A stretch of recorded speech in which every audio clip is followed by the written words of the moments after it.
en este tema. A ver, vamos a intentar con la que sigue.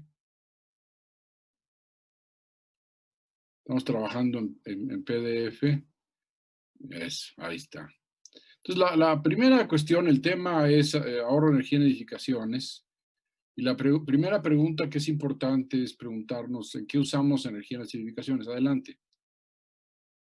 Y pues básicamente la usamos para tener servicios energéticos, que es lo que nos importa, es tener luz, como lo tengo yo aquí, tener confort, especialmente en el norte del país, donde hay climas extremos. En caso de Ciudad Juárez está el calor y luego el frío. Mover agua, personas. No, no, no, no se vayan, no se vayan, no, ya se adelantó. No voy tan rápido. A ver, perdón. No, ya se me adelantó. Entonces,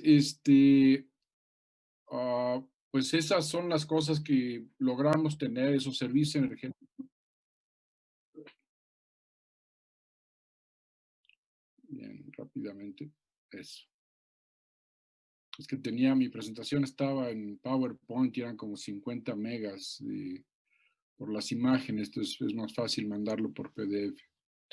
Trabajar como estamos haciendo ahorita en la nueva normalidad es algo muy común y pues la energía nos permite hacer eso. Y también todo lo que tiene que ver con alimentación, desde el almacenamiento, la preparación, su transformación. Adelante, por favor. Les voy a mostrar, a ver, ya se me brincó dos. Uno más, no, menos, menos, menos, menos. Lo que, esto es una menos, por favor. No, ya sé, no, es otra. No, no, no, no, no, no, no. A ver, eso mero. Es una gráfica que muestra para lo que son una zona de clima cálido estacional, como es el norte de México, como es el caso de Chihuahua. Una gráfica en términos de pesos, porque esto viene de datos del INEGI en términos de gasto, que muestra el perfil de consumo por usos finales de los 10 deciles de ingreso de las familias, de los 10 deciles de ingreso en un estimado. Podemos ver aquí en particular la parte de arriba, que es el aire acondicionado, donde se puede ver que ese es un gasto en términos económicos, no tanto en caso de energía, aunque sí hay un reflejo. Es lo más importante en la zona de clima cálido estacional. Por otro lado, tenemos el tema del calentamiento de agua, que no pesa tanto, pero quizá para el caso de lo que es Chihuahua, puede estar pesando más. Pero como podemos ver aquí y lo vemos en términos de pesos, pues el promedio para una vivienda en el norte viene siendo casi como de 5,000 pesos al año que se gasta energía, gas y electricidad. Adelante, por favor. Aquí muestra una gráfica de cómo se consume, qué tipo de servicios se tienen por distintos tipos de edificios comerciales. Como podemos ver aquí, los que tienen mayor intensidad de consumo son precisamente hoteles y restaurantes, pero en particular hospitales, que tiene usos importantes de calor, de manejo de fluidos, oxígeno, las propias instalaciones, la refrigeración. Eh, Quizá bueno, más bien del lado de menor intensidad, pues están las bodegas, inclusive escuelas, dependiendo del tipo de la escuela. Eh, pero en general es importante ahí el peso de los equipos auxiliares, todos los elementos adicionales a la iluminación, al confort.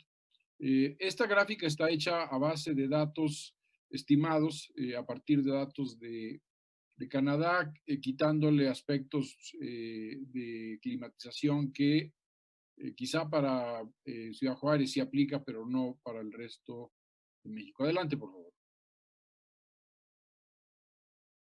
El ahorro de energía pues tiene muchos beneficios que a veces hasta es difícil de cuantificar. El primero, y es importante en esta administración, es el lograr la independencia energética. Hay una ecuación de producción y de oferta, pero también de ahorro de energía que permite que la oferta que tenemos nos alcance. Un segundo aspecto es el reducir gastos en familias, empresas y hacienda pública. Norte de México es muy relevante lo que es como lo mostré hace un momento, el consumo de electricidad para confort térmico, para el aire acondicionado, pero también, como he dicho, en la zona de Chihuahua, en el norte, está el tema del confort térmico en el invierno. También permite al país que depende de combustibles fósiles reducir el impacto al medio ambiente sin reducir nuestros servicios energéticos. Nos lleva también a aprovechar mejor la infraestructura energética existente. Hoy día existe un caso particular en Baja California, en esta época de mucho calor, donde la infraestructura está puesta a prueba y donde la eficiencia energética puede permitir quitar esa presión a esa infraestructura. Y finalmente también impulsa el desarrollo tecnológico, porque a final de cuentas la eficiencia energética pues tiene un elemento bien importante que tiene que ver con tecnología más eficiente. Ahora sí, por favor. Precisamente, y aquí muestro una gráfica que a mí me gusta mucho, es una imagen relativa al refrigerador que va desde finales de la Segunda Guerra Mundial, eso para datos americanos, Estados Unidos, hasta principios de siglo, donde podemos ver en la línea púrpura, que es la línea que va hacia arriba, es el tamaño promedio de los refrigeradores. Con el tiempo, después de la Segunda Guerra Mundial, que es cuando los refrigeradores empiezan a generalizar en las casas habitación en Estados Unidos y luego en el mundo, pues ha ido en aumento. Ya el refri promedio en Estados Unidos es de más de 20 pies cúbicos. La siguiente curva importante es la azul, que tiene un pico, es como una montañita, y esa es precisamente el consumo unitario de estos refrigeradores.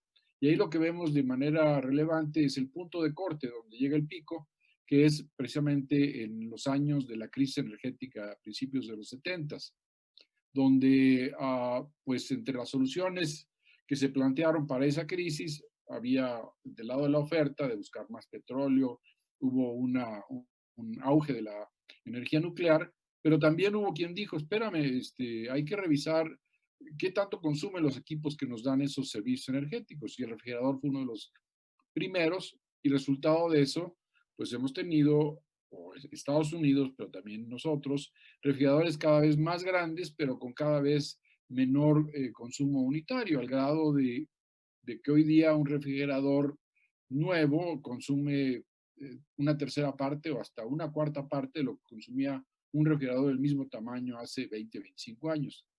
Y lo otro también que es muy notable, que refleja la propia economía del cambio tecnológico, es el precio de los refrigeradores. Perdón, que no aumentó, o sea, se le metió más aislante térmico, se le hizo innovación, pero sigue bajando. Ahora sí, por favor, la que sigue. Perdón. En eficiencia energética hay dos acciones básicas, y de alguna manera ya la refería. Uno es el cambio de hábitos o mejores prácticas, apagar la luz, no dejar la computadora prendida, a darle mantenimiento al aire acondicionado, pero también puede tener una expresión mucho más sofisticada, y eso lo voy a mencionar al final, lo que se llama sistemas de gestión de la energía, que es hoy día existe una norma ISO 50001, que es una norma de calidad, que hace esto una cuestión compleja, pero no deja de ser una buena práctica, más que una aplicación de tecnología. Pero por otro lado está el reemplazo de la tecnología, y como mostraba yo arriba, pues la tecnología consume menos, nos permite ahorrar dinero, y además nos permite ser más productivos. Adelante, por favor.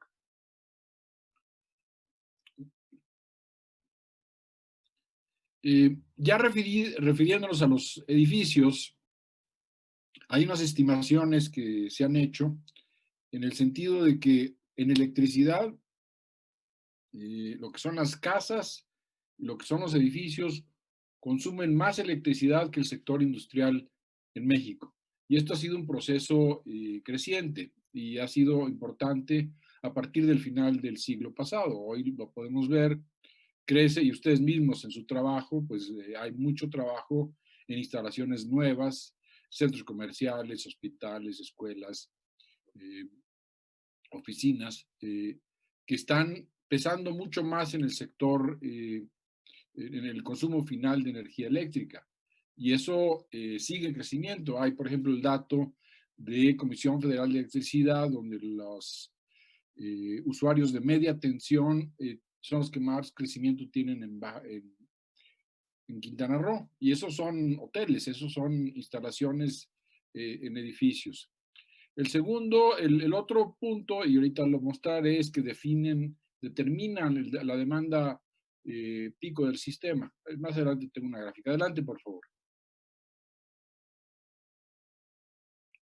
También es importante lo que ocurre en los edificios es que los que diseñamos hoy, especialmente por el problema del envolvente que determina la cantidad de luz natural que llegamos, pero también de calor que ganamos o de calor que perdemos, pues no lo vamos a cambiar por 30 años. Le podemos cambiar las luces o el equipo de aire acondicionado, pero lo que es la envolvente en sí es para décadas.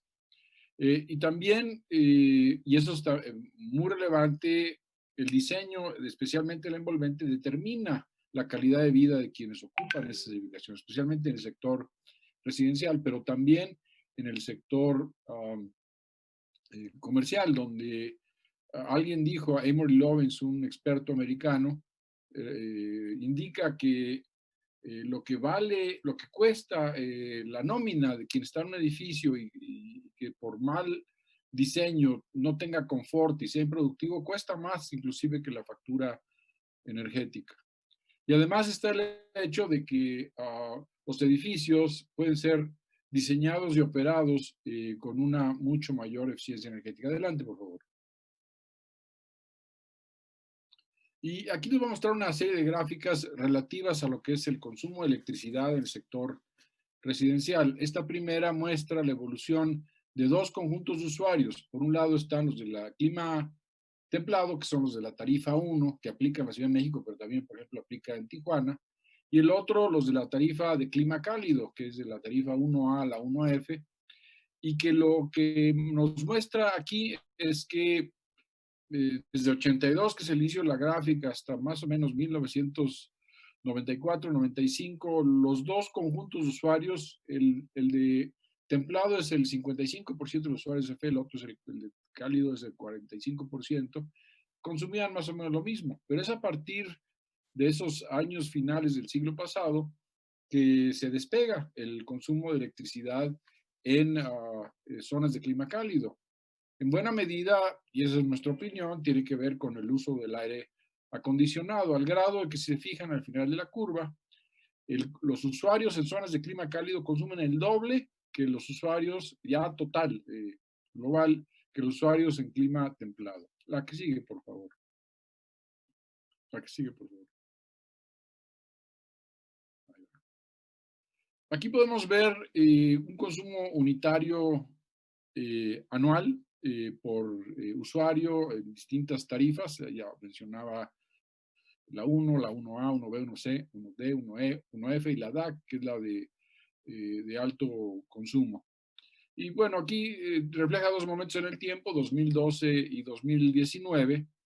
Podemos ver, por ejemplo, que en tarifa 1 el consumo promedio está cerca de 1000 kilowatts hora al año. Y estos son cerca de más de la mitad de los usuarios en el país. Sin embargo, nos vamos a las otras tarifas que son aplicadas en el norte del país, pero también en lo que son el sur y las costas.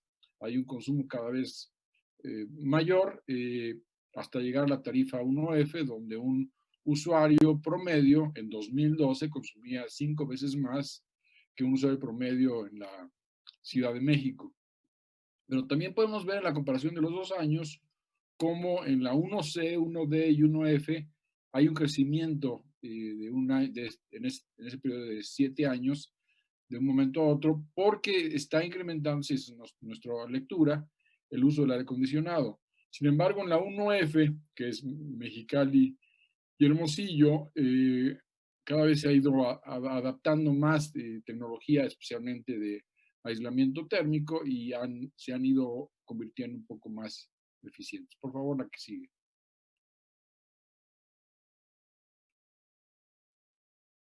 La que sigue, por favor, sí.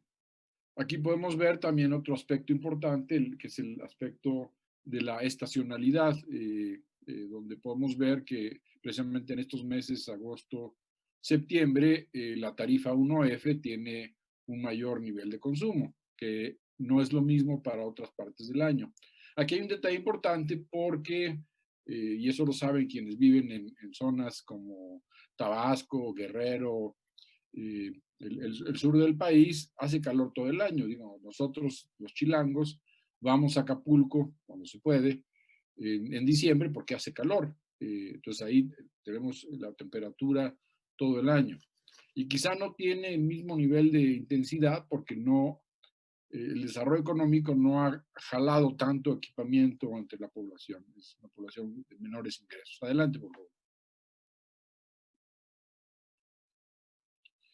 Aquí vemos tres series de tiempo en relación al consumo de electricidad del sector residencial. La del centro es la evolución del consumo del universo de usuarios, del 100% de los usuarios, la línea negra. Y ahí podemos ver una tendencia de crecimiento hasta finales del siglo pasado y después un estancamiento y una relativa bajada un poco lenta de ese consumo promedio, que podemos ver está cerca de 1.6 megawatts hora al año, 1.600 kilowatts horas al año. La de abajo es la del sector de clima templado, como la Ciudad de México. Y lo que podemos ver es que ha habido una reducción muy pronunciada de ese consumo a partir precisamente del principio de siglo. Sin embargo, en la línea de arriba, que es el 45% de los usuarios, que son los de clima cálido, sigue habiendo un crecimiento. La atenuación general se debe a las normas, a eso lo voy a referir rápidamente en un momento. Pero en las zonas de clima cálido no se resuelve con las normas que están funcionando, que son las normas de equipo, no las de envolvente. Y ese es un problema que algunos de ustedes conocen, que hay que enfrentarlo y que hay que enfrentarlo a nivel local con la modificación de reglamentos locales de construcción. Adelante, por favor. En esta gráfica, usando esas series de tiempo, muestro qué tanto ha ido creciendo el peso del aire acondicionado en el consumo global del sector residencial. Su proporción ha crecido en parte porque la iluminación se ha hecho más eficiente, los refrigeradores se han hecho más eficientes, otros usos finales se han hecho más eficientes, pero también por un incremento en los equipamientos de aire acondicionado. Y es algo que no se va a detener. La gente tiene el recurso y la necesidad y se va, perdón, equipando. La que sigue, por favor. Perdón. Bueno, básicamente ya más de la tercera parte del consumo de electricidad de todo el sector residencial va para aire acondicionado. Aquí lo que les estoy mostrando en esta nueva gráfica es una gráfica de hace unos días. La obtuve del SENACE, es pública, donde podemos ver cómo la demanda del sistema interconectado en la tarde es más alta inclusive que la de la noche, reflejando a nivel de todo el país la importancia del aire acondicionado, en este caso el aire acondicionado comercial. La curva del pasado, antes de que empezara el aire acondicionado, era más chata en la parte de la tarde. Y el pico se daba en la noche, pero hoy día ya el aire acondicionado determina las necesidades de infraestructura por ese pico. Adelante. Aquí tengo una gráfica precisamente para lo que es la división norte, la zona norte de CFE o la zona norte de SENACE en este caso. Hay una línea arriba que más bien se refiere a la capacidad operando, es una zona que tiene un superávit de capacidad respecto a la demanda de la zona, pero sí podemos ver ahí que la curva de la demanda es mucho más claramente dominado por la tarde que por la noche, inclusive el proceso de salir del trabajo, irse a la casa, baja poco el consumo de energía, lo que refleja la necesidad de la energía en la vivienda para confort térmico. Simplemente es lo que trato de mostrar aquí con estas gráficas. Adelante, por favor. Y bueno, refería hace rato que una de las posibilidades que tiene el sector es que hay una posibilidad de, para la edificación existente, bajarle el consumo de manera significativa. Esta es una experiencia que tiene CFE a través del FIPATERM en la zona de Mexicali. Los datos son de ellos y de otros autores, en el sentido de que una vivienda existente se puede, reducir a la mitad el consumo con un equipo más eficiente, pero también con una envolvente que reduzca las ganancias térmicas a ese espacio de la vivienda. Adelante. Adelante. Aquí voy rápidamente para no cansarlos mucho. La CONU existe el lunes, es nuestro cumpleaños 31, pero ya como establecidos por leyes a partir de 2015, cuando aparece la ley por la ley de transición energética. También tenemos otra ley que es muy importante para nosotros en términos de las normas oficiales mexicanas, que era porque ya cambió hace unas semanas, y a ustedes también les afecta, a los que son unidades de ubicación, la Ley Federal sobre Metrología y Normalización, que se convierte ahora en la Ley de Infraestructura de la Calidad. Precisamente esa ley de metrología entra coincidentemente con el TLC, y ahora la nueva ley entra junto con el nuevo acuerdo comercial para Norteamérica. Y esto tiene a su vez su reglamento. Esos son los dos aspectos legales que son importantes para nosotros. Adelante, por favor. Y entro precisamente al tema de las NOM, que viene derivado en principio de la Ley de Metrología y Normalización, hoy de la Ley de la Infraestructura de la Calidad. Este es un tema que trabajamos desde 1993, la ley apareció en 92, generamos un comité de normalización, la FECIME tiene participación en nuestro comité de normalización. Son normas oficiales mexicanas que son de aplicación obligatoria y aplican a productos y sistemas nuevos para que sean más eficientes. Es lo que está cambiando más en la ley, ya se les va a llamar regulaciones técnicas. Adelante, por favor. Y bueno, en el caso de los equipos, las normas definen un nivel de, bueno, en términos de la ley, perdón que esté utilizando el concepto de la ley previa, como nos refiere la norma, tiene como finalidad las características y especificaciones, criterios y procedimientos que permitan proteger y promover el mejoramiento del medio ambiente y los ecosistemas, así como la preservación de los recursos naturales. Ese es el mandato legal que le llega a la CONUE para hacer normas de eficiencia energética. La que sigue, por favor. Y bueno, lo que se establece en la norma es un consumo máximo, una potencia máxima. Aquí, por ejemplo, aplica a los equipos en espera, los que tienen energía en espera, que están prendidos todo el tiempo, y la norma que les aplica, que es a copiadoras, televisores, lo que son los sistemas para conectarse a cable, pues le reduce, le limita su potencia para que el consumo sea menor. O también son, en el caso dado, índices de eficiencia, como es el caso de los refrigeradores. La norma, además de establecer ese valor o valores, porque puede depender del tamaño, establece el método de prueba, es decir, ok, cumples con ese parámetro, pero yo te digo cómo lo tienes que evaluar y te establezco cómo tiene que estar instalado el laboratorio para resolverlo. O si eres unidad de aplicación y este es un sistema, cuál es el procedimiento en el cual tú demuestras que se cumple con la norma. Y en algunos casos, especialmente para equipos de uso doméstico, viene una etiqueta y eso está incluido en el texto de la norma. Adelante, por favor. Hoy día tenemos 32 normas oficiales mexicanas que sin un sistema de evaluación de la conformidad serían simplemente papeles bien escritos, pero afortunadamente existe un sistema. A junio de 2020, 86 laboratorios de prueba para una variedad de equipos, 13 organismos de certificación y 215 unidades de verificación. Ese número varía y lo hay para las normas de sistema, y ustedes, precisamente algunos de ustedes trabajan en ese comunidad. Existen comunidades de verificación aprobadas por nosotros.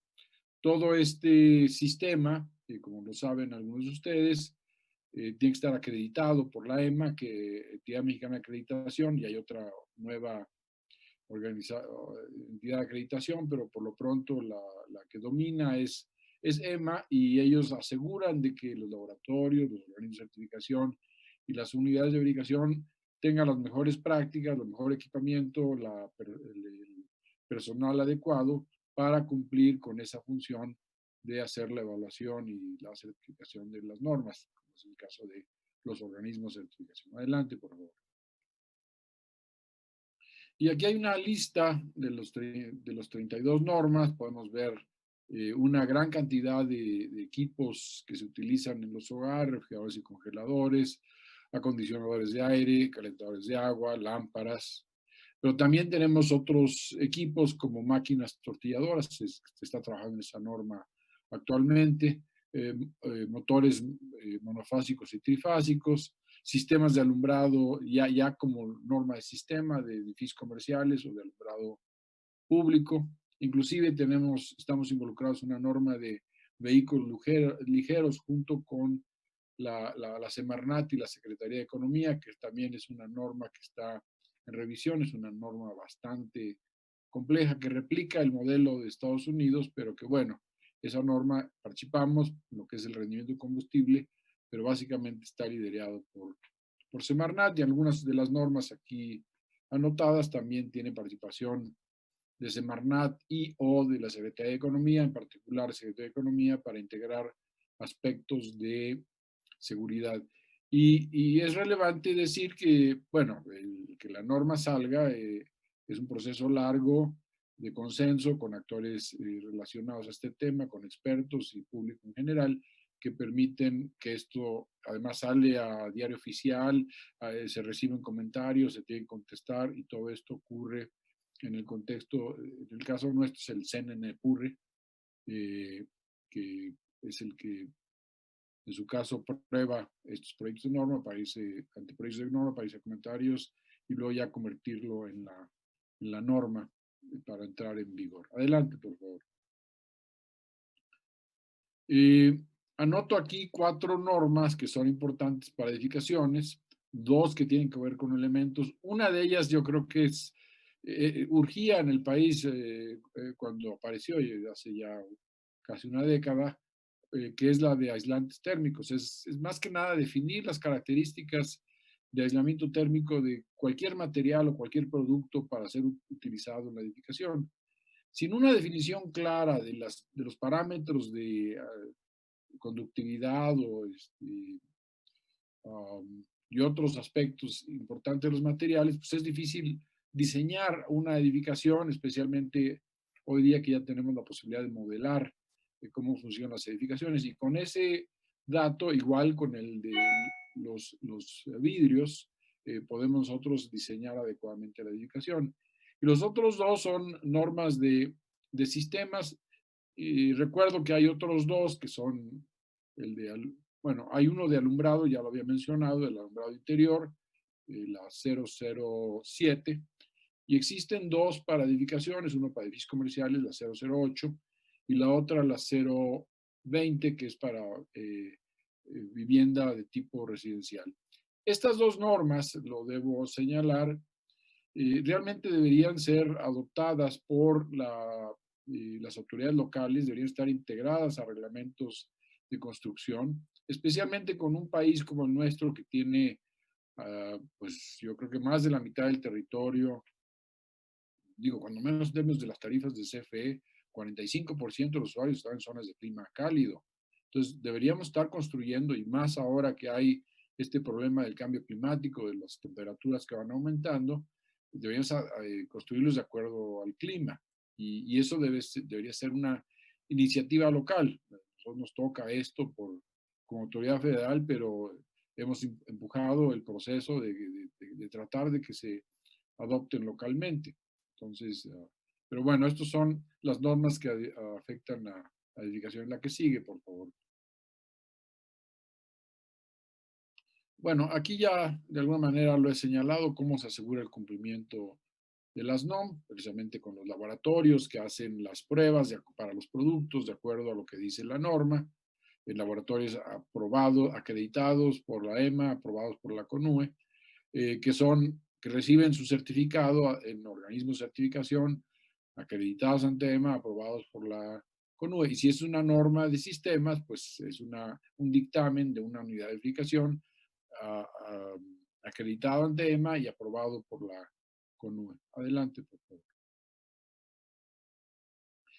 El trabajo de normas en México, pues es significativo porque sí estamos ubicados entre los países con mayor cantidad de regulación técnica hacia la eficiencia energética. Estamos hablando de más, los equipos que representan más de la mitad del consumo final de energía están bajo norma oficial mexicana, y en el caso de México los empuja a tener un nivel de eficiencia energética mayor. Y estamos muy al parejo de una buena cantidad de los países más desarrollados. La que tiene liderazgo en esta gráfica es China y Japón, está más adelante, pero el número, estamos mejor que otros países, de otros países europeos. Adelante, por favor. Y esto ha tenido un impacto relevante. Aquí estoy mostrando la gráfica de consumo de gas en el sector residencial, gas LP y gas natural. Esto está influido, tenía una tendencia de crecimiento del 6% anual, y al entrar la norma específicamente de calentadores a gas, pues este consumo se detuvo y ha caído al grado de que hoy día se consume menos gas natural y gas LP en la vivienda que al principio del siglo. Este es un impacto importante que tiene, en este caso, la norma de eficiencia energética. La que sigue, por favor. Otro elemento importante en el consumo de energía en la vivienda es obviamente la iluminación. Estos son datos del INEGI, donde podemos ver la evolución, digamos, del número de lámparas instaladas en los hogares mexicanos a partir de los 90, del principio de los 90, y cómo la lámpara incandescente va desapareciendo de manera ya acelerada, empezando el siglo. Esto tiene que ver, bueno, con que la tecnología llega a México, pero también que se promovió en su momento por parte de Comisión Federal de Electricidad, luego el FIDE ha tenido varios programas en este sentido. Y hoy día, bueno, el dato último aquí es de 2015, pues era un poquito más del 20% de las lámparas instaladas en México, de acuerdo al INEGI, que eran incandescentes. Las demás ya eran, ya sea fluorescentes compactas o LED, que es ya lo que empieza a dominar el mercado. Esto obviamente ha tenido un impacto significativo como lo hemos visto, en el consumo de energía de las viviendas, donde la iluminación, sea donde sea, tiene un peso importante en el consumo final. Adelante. Es una gráfica que viene de un trabajo, el documento está en internet, lo pueden obtener a través de nuestro sitio. Es un trabajo de 4 años que hicimos en el contexto de un proyecto de la Comisión Económica para América Latina, la CEPAL, donde se hicieron evaluaciones de indicadores para todos los países de América Latina. Y a nosotros nos tocó, bueno, esto se presentó en el año 2018, y podemos ver como resultado, especialmente en el sector residencial, hay una reducción también significativa en el sector industrial, quizá no empujado por políticas públicas, pero en lo que es el sector residencial hay una reducción del 46.6% de la intensidad energética por hogar, que está relacionada al nivel de ingreso de la familia promedio. Y en un en un consumo per cápita, como otro indicador, la reducción es del 20.3%, que acumulado es importante. Hay que señalar que, de acuerdo a datos de la Asociación de Fabricantes de seres domésticos, se venden al año cerca de 10 millones de equipos, a refrigeradores, lavadoras, aires acondicionados, estufas, y todo eso con norma oficial mexicana, pues va reduciendo el consumo y esto se refleja claramente en este macro proceso. Estamos hablando de que llevamos 20 años con las normas oficiales mexicanas, con cambios de hasta 10 millones de equipos al año, entonces evidentemente tenía que ocurrir esto. Adelante, por favor. Otro programa relacionado a edificaciones es el que hacemos desde hace más de 20 años, o de hace 20 años, perdón, es con los edificios de la Misión Pública Federal. Lo presento aquí porque es interesante. Adelante, por favor. Porque es un proyecto, todos los edificios mayores de la Misión Pública Federal, estén donde estén, participan en el programa. 251 dependencias y entidades. En total, de lo que supervisa el programa son casi 23 millones de metros cuadrados, flotillas vehiculares de las distintas secretarías de Estado, 11 instalaciones industriales. Esto no incluye lo que es Pemex o CFE, y incluye a 6,000 servidores públicos que de alguna manera se involucran para que este programa se cumpla. Hay disposiciones que establecen la obligación de funcionarios públicos de participar. Adelante, por favor. Entonces, los elementos que tenemos son las disposiciones, que son las reglas de funcionamiento para todos del programa, los lineamientos de compra y arrendamiento, que digamos son la forma en la que se deben comprar o arrendar básicamente los equipos que tienen norma, incluyendo vehículos, incluyendo edificios. Se habla de comités responsables, de entrega de información, porque nos tienen que estar entregando periódicamente información de su consumo, básicamente electricidad. Se han establecido metas a lo largo del programa. Tenemos muchos seminarios y talleres y tenemos además reconocimientos anuales. Aquí anotaría nada más uno, que es un edificio del SAT en Hermosillo, que logró bajarle 50% su combustión de energía. Estoy hablando de algo que ocurrió hace 3, 4 años, pero hay instituciones públicas que toman este compromiso en serio y hay muchos casos de éxito que están además, como el informe de CEPAL, en nuestro sitio en internet. Adelante. Además de referir qué es lo que hicieron, por supuesto. Adelante.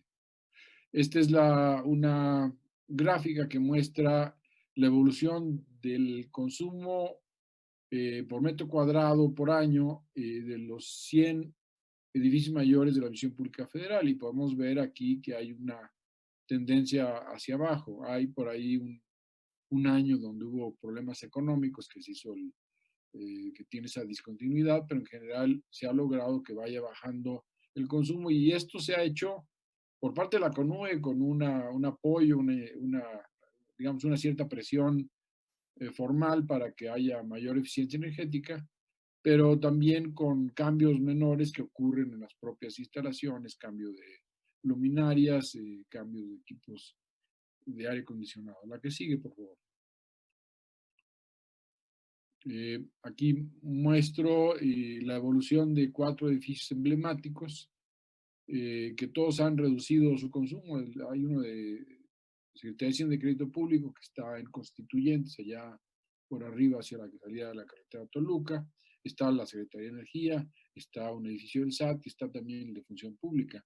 Función Pública es un edificio que tiene vidrio por el lado oriente, sur y poniente, y tiene un problema muy serio porque funciona con el efecto de invernadero. En el invierno le pega por el sur y todos los días le pega por el oriente y el poniente. Y es un edificio que más bien ha tenido que establecer, además de mejorar el sistema de iluminación, ha establecido prácticas muy rigurosas para que el personal se mantenga ahí hasta las 6 o se salga y solo con permiso especial puede estar operando. Entonces es un ejemplo de cuestión operativa. En los otros, pues hay, digamos, ya una cuestión más operativa que de inversiones, pero en general han tenido una tendencia hacia abajo. Por favor, la que sigue. Por favor, la que sigue, sí. Muchas gracias. Aquí, bueno, aquí podemos ver los consumos y las áreas de cada uno de los edificios, el consumo en 2019, y cuál fue la reducción entre 2001 y 2019, que vemos en promedio fue de 16%, pero estos edificios emblemáticos tuvieron porcentajes de reducción superiores a ese 16%. Adelante, por favor. Adelante, por favor.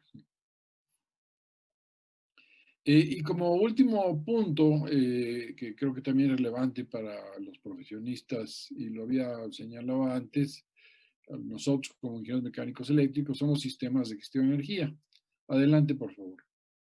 El sistema de gestión de energía es una metodología que básicamente parte de un compromiso de alto nivel, un proceso de revisión de dónde se consume la energía, a qué horas, con qué equipo, identificación de oportunidades de ahorro, un plan de implementación, de generación de indicadores para establecer metas, y es un proceso de un ciclo de mejora continua.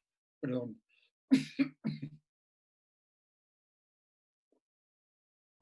Adelante, por favor.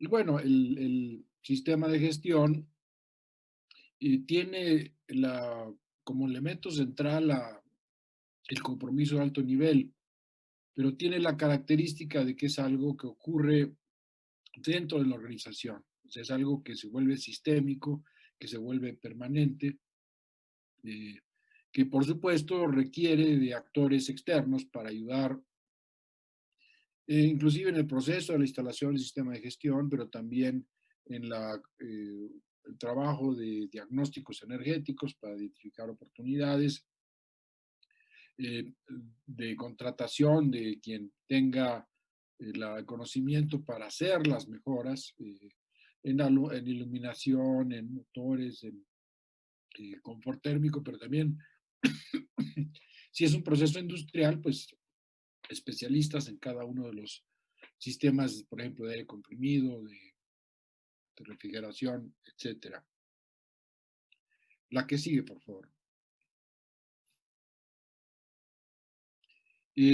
Ya lo mencionaba, pero insisto en esta lógica, es un texto para tratar de animar a aquellos que están dentro de las instalaciones, dentro de las empresas, para que hagan este proceso, porque pues tiene buenos resultados. Por favor, la que sigue, por favor. Y de acuerdo a la experiencia, pues se habla de ahorros de energía que pueden superar el 10%.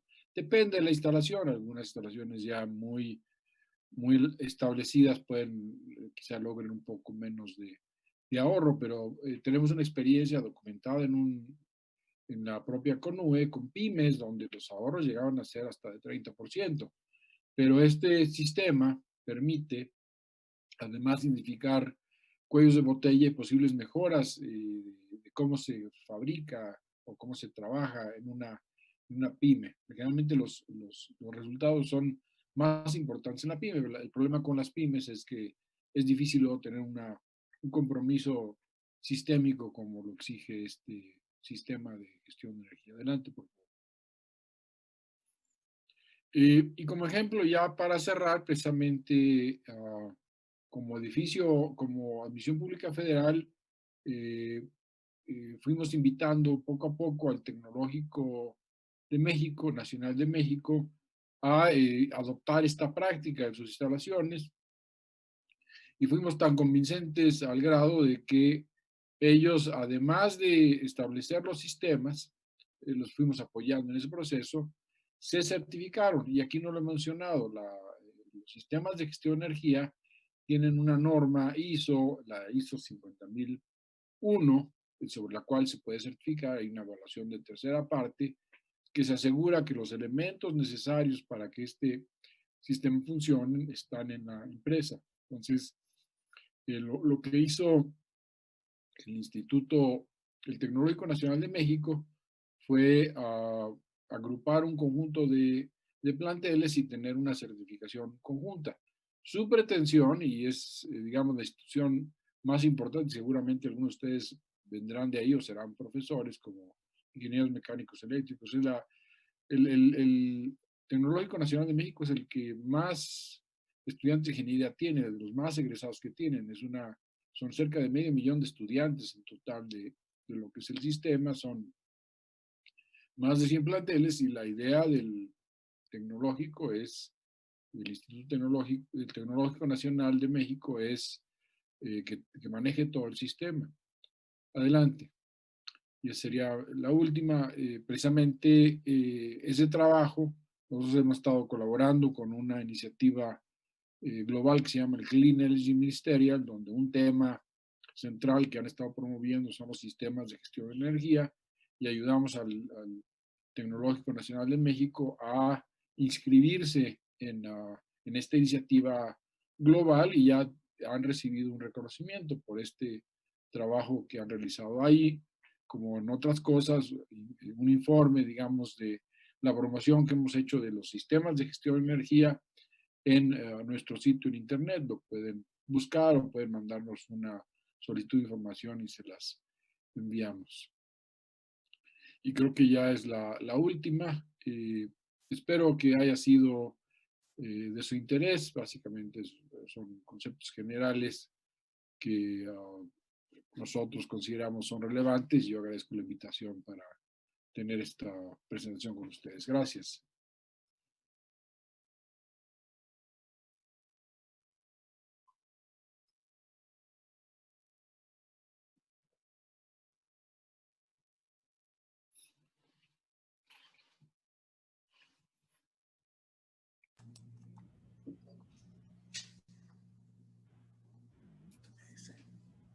Listo, Eric.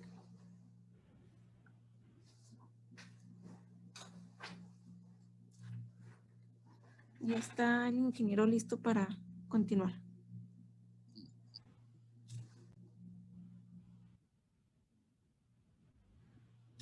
Pues muchas gracias a nuestro maestro en ciencias, Odón de Buen Rodríguez, por la excelente exposición que nos ha dado a todo el gremio de Ingeniería Mecánica Eléctrica.